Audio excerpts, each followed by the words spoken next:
Kimsiniz? Kimsiniz? Kim? Hayır. Çıkmayacağız. Çıkmıyoruz.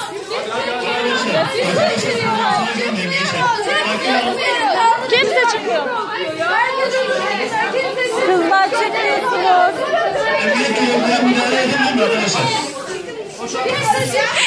Sen kim?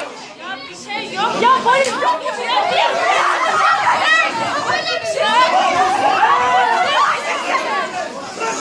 Allah belanızı versin ya.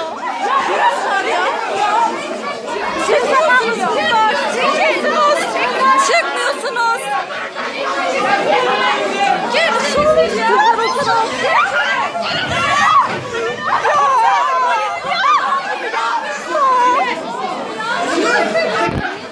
Allah belanızı versin. Köpek dedenizin yaşınızda. Bu kadar polis.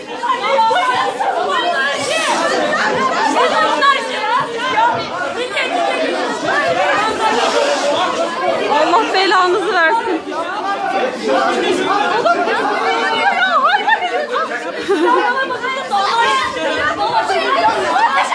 Çıkmıyoruz ya, çıkmıyoruz.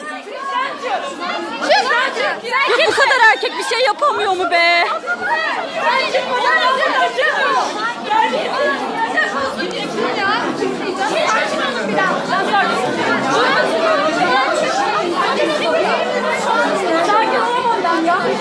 Polisler bir şey yapmıyor. Yemin ederim polisler bir şey yapmıyor ya.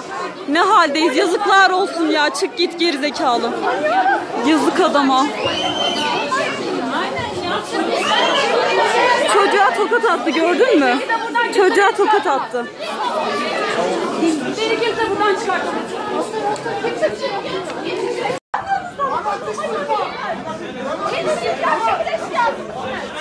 Bu kadar polis, bunlar ne ya? Bunlar kim? Bunlar ya. Milliyetçi diye geçiyorsun. Ben saçmalamam ya. Hayır ya, kimse saçmalamam. Yazıklar olsun ya. Şu çocuk sürekli sen bana bakıp da dağlar değilsiniz. Valla delireceğim ya. Önce şunu söyleyeyim. Hür Nida Evet. Gençlik Kulübü, öyle değil mi? Hür Nida Gençlik Kulübü burada beni davet etti. Evet. Ve Modernizm ve İslam isimli bir konferansa geldim. Evet. Buraya, konferans salonuna. Ondan sonra zaten okulun girişinde bazı gerginlikler vardı. Ben anlayamadım. Ama içeri girdik. İçeri doluydu salon. Hı hı. Sonra birdenbire ülkücüler bastılar konferans salonunu. Ben konuşma yaparken konuşmama başlamıştım. Evet. Ve arkadaşlara organize eden oradaki sunucuya falan saldırdılar. Polisler vardı. Zaten de baştan beri polisler var ama polislerden bir şey görmedik yani, tamam mı? Yani böyle bir engelleme. En azından nasıl sokuyorsun ya? İçeride konferans var. Adamlar içeri dalıp giriyor. Bak dikkat edin. İçeri dalıp giriyorlar. Bunlar engellemiyorlar. Kavgayı da engellemiyorlar. Daha sonra baktılar. Tabii içeride çokça bayanlar vardı. Bayanlar ayağa kalktı, direndiler. Evet. Yani konferansı iptal ettirmediler ve konferansı elhamdülillah verdik. Yani salimen konferansı verdik ama konferanstan sonra yine okulun çevresinde bunlar bunu hazmedemediler. Saldırılar devam etti. Saldırılar devam etti.